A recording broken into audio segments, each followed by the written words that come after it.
Boa tarde, gente. Pessoal, hoje, tá, vai ser a apresentação da prática que vocês vão realizar durante a semana, tá certo? Pessoal, lá no Classroom eu tinha colocado uma enquete, tá? Onde eu perguntei se vocês prefeririam que, quando eu fosse apresentar a prática, tá, fosse a aula gravada, certo? E quando fosse discutir sobre a prática, fosse uma videoconferência, tá certo? Assim, hoje eu estou fazendo a videoconferência e gravando a aula, tá? Porque eu ainda estou recolhendo os resultados dessa enquete. Aí eu preciso saber de vocês que estão participando hoje, o que é que vocês preferem, tá certo?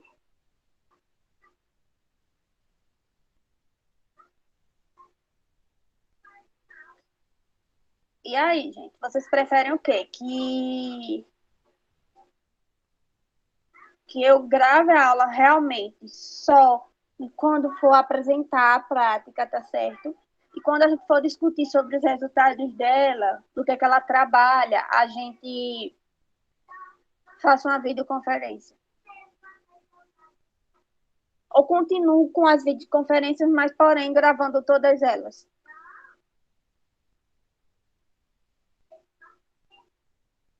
E aí, vocês podem estar colocando no chat também, tá?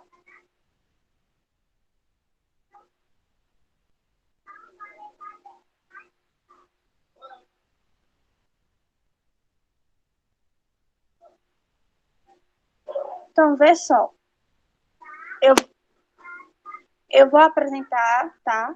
A prática que a gente vai fazer, que é a prática número 4, que se trata sobre a oxidação das frutas e do suco de laranja, tá? O que é que essa prática trabalha? Ela trabalha, tá, um assunto de química que a gente chama de oxidação, ou oxirredução, tá certo? Pessoal, como introdução, a gente pode ver que diversas vezes algumas de nossas preferências para ingestão, em vez de frutas, tá, em si, são os sucos, né? Então, a maior desvantagem, tá, quando a gente fala de ingestão do suco, ela está na rápida tá, absorção do carboidrato da fruta pelo corpo, certo? Devido à ausência do que a gente chama de fibras que está presente ali na fruta. Então, tem outras coisas também, como, por exemplo, alguns nutrientes, eles não vão ter o que a gente chama de estabilidade boa, tá? Após o preparo da fruta para o suco. Por quê? Porque eles vão ser expostos a principalmente o quê? Que é um agente oxidador, tá? Que a gente chama. A principalmente o oxigênio, tá certo? Que ele está presente no ar atmosférico. Então, a gente, quando vai preparar um suco, ao cortar a fruta, a gente está facilitando a entrada de alguns agentes que vai possibilitar uma oxidação mais rápida daquela fruta, tá certo? Ó, dentre desses nutrientes que eu falei para vocês, que são diversos, um que a gente pode citar, que talvez seja o que a gente mais conhece, tá? É o que a gente chama de vitamina C, tá certo?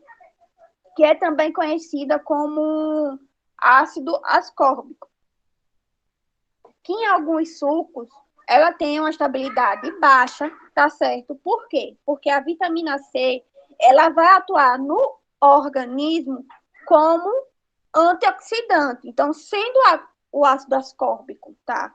A ser oxidado e não a outros nutrientes, melhorando assim o que a gente chama a questão da saúde das pessoas, tá? Além da gente envolver uma parte química aqui, a gente está envolvendo também nessa prática, tá? Trabalhando também algumas questões de saúde, tá? Que a gente pode trabalhar com essa prática. Pessoal, a detorização de um alimento, ela vai consistir geralmente em uma série de reações principais, que partindo delas, tá, vão ocorrer as reações secundárias, que por sua vez se manifestam, tá, como alterações de qualidade do produto, certo?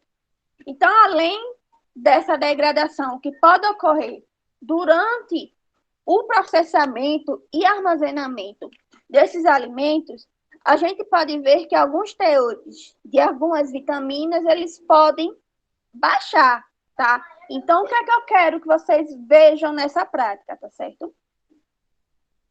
Que é o objetivo dela, tá? Antes de falar do objetivo, eu quero...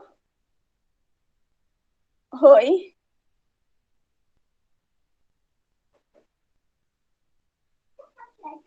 Tá sim, Giovana. Por quê?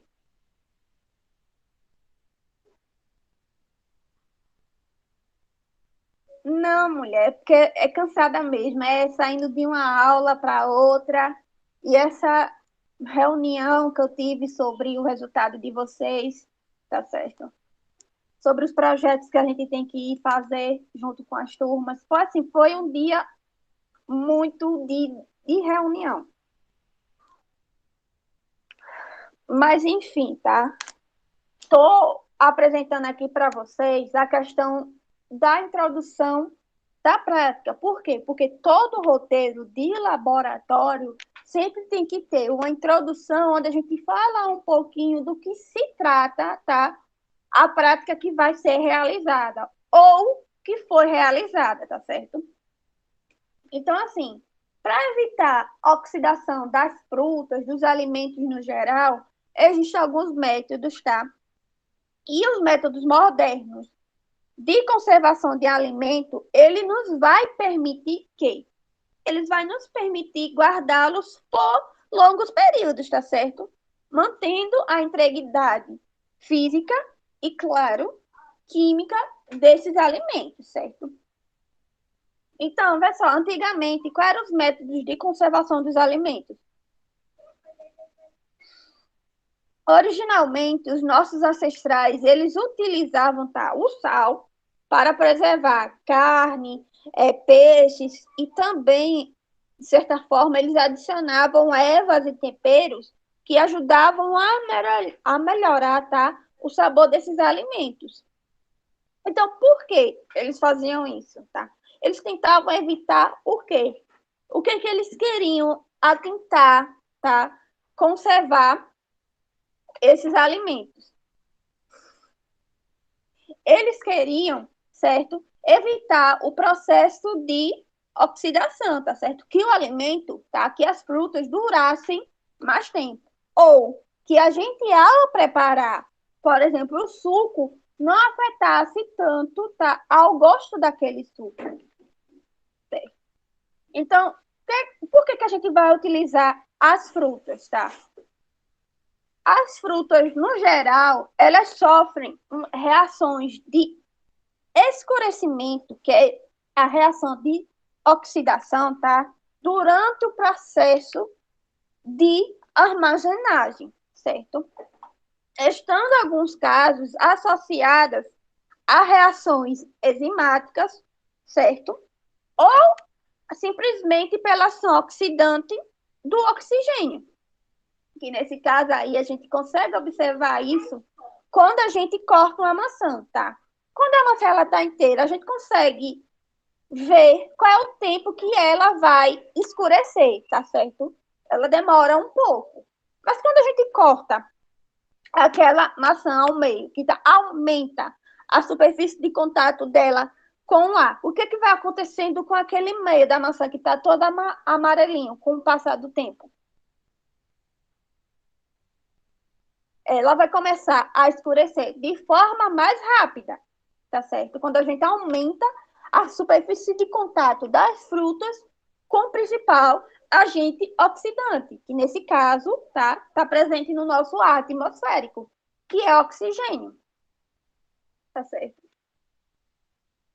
Mas, enfim, como é que ocorre, tá, o mecanismo da reação de oxidação? Esse aqui é o mecanismo genérico, tá certo? Porque aí vocês vão ver como realmente acontece através do mecanismo, tá? Desse mecanismo aqui, a reação de oxidação. Vejam só, tá? Com essa substância, certo? O oxigênio, tá? Que é o principal agente oxidante, Veja como acontece a oxidação dessa substância, que é chamada de monofenol, tá? Que se torna o O-difenol, certo? E após isso, certo? Depois de um tempo, ele se torna uma zero-quinona, uma O-quinona, tá? Um polímero que tem como característica, tá? Uma coloração escura. Isso aqui é um mecanismo geral, tá? De uma reação de oxidação.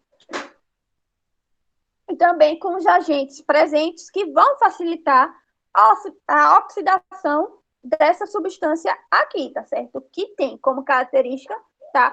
Ser uma cozinha clara, que quando sofre uma reação de oxidação, tá? Que são reações geralmente de escurecimento, ela passa a ter uma estrutura química diferente, onde tem por característica ser escura, de coloração escura, tá certo? O objetivo dessa prática, tá? É identificar a ação oxidante do limão através da reação de oxidação das frutas e oxidação do suco de laranja através do nosso paladar, tá? Quais são os materiais e reagentes? Um limão, uma maçã, tá? Uma banana, e eu coloquei aqui 10 laranjas, mas nada impede da gente diminuir a quantidade, tá certo? Essa quantidade aqui desse roteiro foi utilizado no laboratório na faculdade para a gente apresentar, tá certo? Um trabalho que teve sobre as reações de oxidação. Mas aí, tá, a gente pode diminuir a quantidade dessas laranjas sem bronca nenhuma, certo? Uma faca, uma colher, tá? Um espremedor, uma pancheira e eu coloquei aqui 4 bandejas plásticas, tá?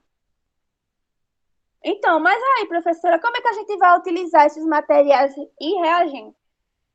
Da seguinte forma, essa prática número 4, ela tem 2 passos, tá? O primeiro deles é onde a gente vai identificar, tá?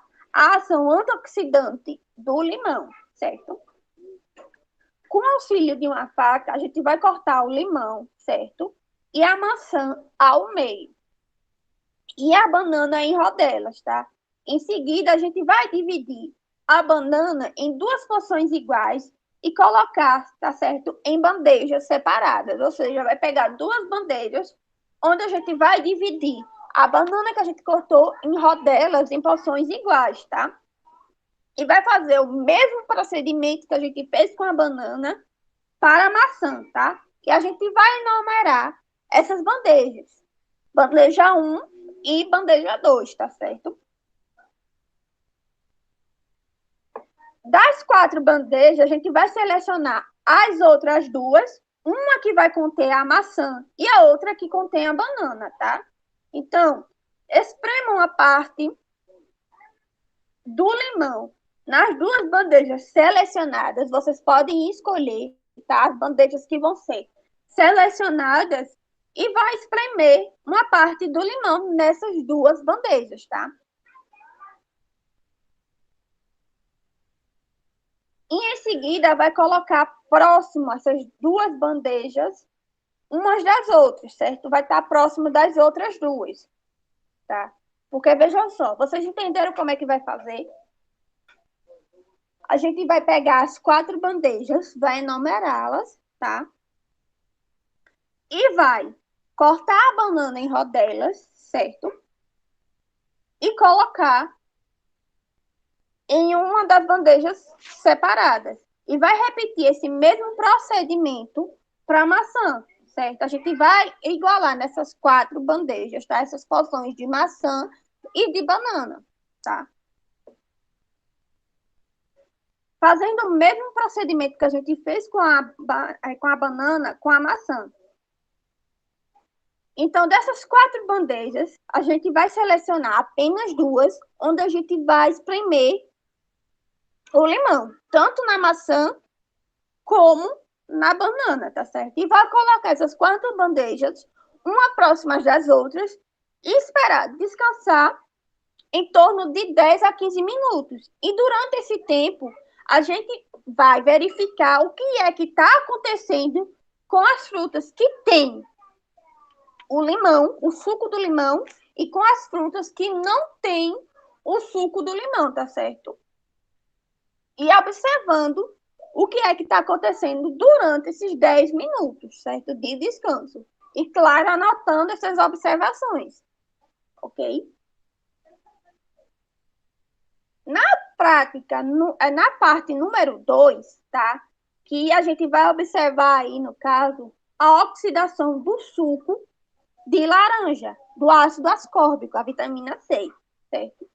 A gente, lógico, vai ter que fazer toda a higienização das laranjas, tá? Para evitar que tenha alguma impureza ali que dificulte, tá, a nossa observação dessa parte da prática, certo? Antes mesmo de a gente começar a fazer o suco de laranja normal, tá? Porque aqui a gente vai cortar, como a gente faz normalmente, as laranjas, remover as sementes, depois a gente vai segurar firme uma das partes das laranjas e espremê-la, tá? A gente vai fazer o suco da laranja de forma manual, tá? Para retirar todo o suco dela, certo? Então, a gente vai repetir esse mesmo procedimento para as quantidades de laranja que a gente utilizar para fazer o suco, tá certo? Então, a gente vai raspar a laranja com a colher e adicionar a polpa diretamente no suco. Então, a gente vai passar o suco também no coador para retirar o bagaço da laranja. A gente realmente aqui, a gente tem que tentar aproveitar o máximo da laranja em si, tá certo? Então, a gente, assim que fazer o suco, que feito o suco, vai provar, tá? E vai anotar qual é o gosto, tá? A observação que você teve com a prova do suco da laranja, tá certo? E vai deixar esse suco de laranja descansando por 30 minutos, tá? E depois desses 30 minutos, a gente vai provar novamente o suco de laranja, tá? E anotar qual foi a diferença que teve da prova que a gente fez do suco de laranja assim que feito e da prova que a gente fez do suco de laranja após os 30 minutos. Anotando, claro, as diferenças que houve aí, tá? E também vai observar o que acontece com o suco após o momento de repouso. Lógico, anotando todas as observações possíveis, tá certo? Porque é com essas observações da parte 1 e da parte 2 da prática que vocês vão conseguir responder as 3 perguntinhas que tem no final do roteiro de prática, tá certo? Que aí esse roteiro eu vou disponibilizar lá no Classroom. Entenderam o que é para ser realizado com essa prática? Alguma dúvida?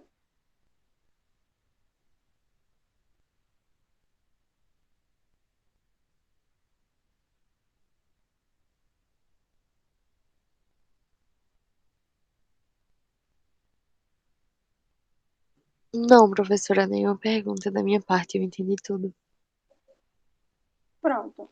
Então, vejam só. Hoje realmente é só para disponibilização, apresentação dessa prática número 4, tá certo? E eu vou colocar a aula gravada assim que ficar disponível para mim no e-mail, tá? No Drive. E a frequência também eu vou estar colocando em seguida, como também todo o material utilizado e o roteiro de prática, tá certo? E aí, o que é que se pede? Como é, o dia de nossa aula é terça-feira, então na próxima terça vai ser o dia que vocês vão apresentar os resultados dessa prática, tá certo? Que a gente vai discutir e vai responder também as 3 questões que estão no roteiro, certo? Porque aí vai ser uma forma de relatório para vocês, tá? Por quê? Eu digo que é um relatório.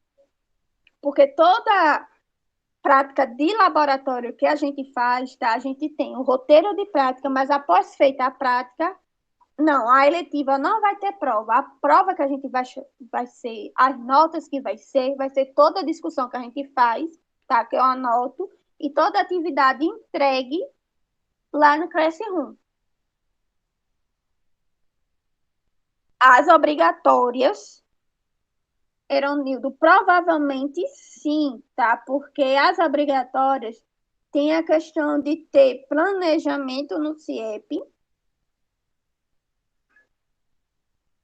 Vê só, mas eu acho que pro segundo e terceiro ano, eletiva reprovar, eu acho que não, tá certo? Isso tá valendo mais para os primeiros anos, que são dos cursos técnicos, tá certo? Porque eles têm planejamento, eles têm frequência, tá? E tem prova no CIEP.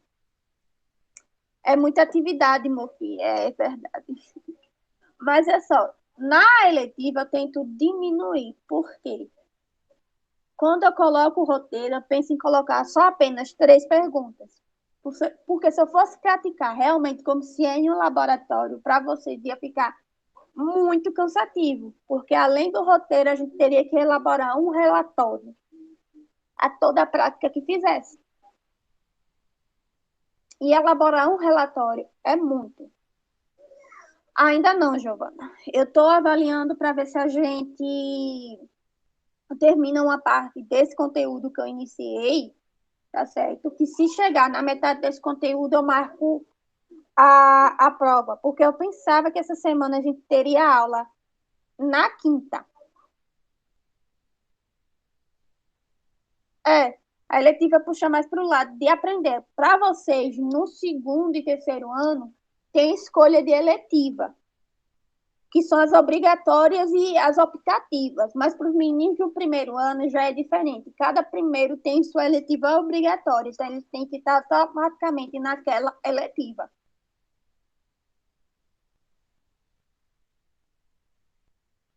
Aí, vê só, aí qualquer coisa, qualquer informação, vocês podem entrar em contato comigo no WhatsApp, que eu respondo mais rápido do que no Classroom, tá certo? É só pedir que eu tá autorizado vocês estarem com meu número respondendo, perguntando, tá? Mais alguma coisa, mais alguma dúvida?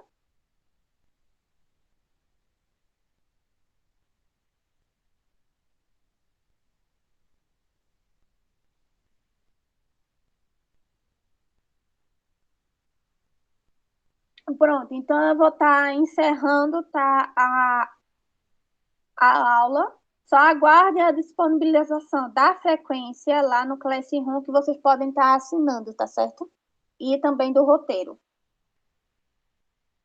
Tchauzinho, gente, e até a próxima.